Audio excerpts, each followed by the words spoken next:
Environmentalists are calling the government's decision to buy the Kinder Morgan pipeline a national disgrace, while industry groups say they aren't entirely happy with the politics of the situation either. Tina Lovgreen has that part of the story. Day in and day out, protesters have been standing against the pipeline. After today's decision, their opposition even stronger. We are furious. I was in shock this morning. I didn't think the government was actually this stupid to buy a pipeline that has 17 court cases against it.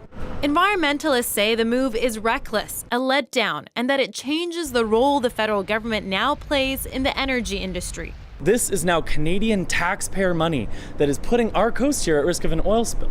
It boggles the mind that they could think that this is a good move for Canada.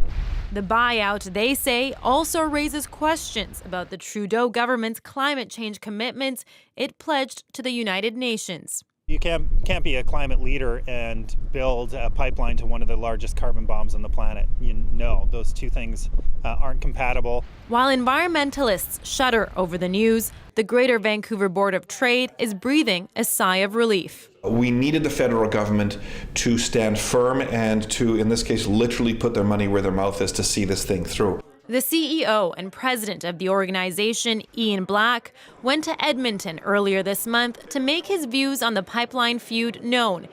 He says if a federally approved project can be caught in limbo, Canada's reputation would be shattered. We do not want to scare off anyone and any company that wants to invest in our country and grow our economy. Black says it's not ideal to have Ottawa meddle into the business of the private sector, but in this case, he believes it was the only alternative. Meanwhile, environmentalists vowed to become more forceful in their fight to stop the project, regardless of who owns it. Tina Lovgreen, CBC News, Vancouver.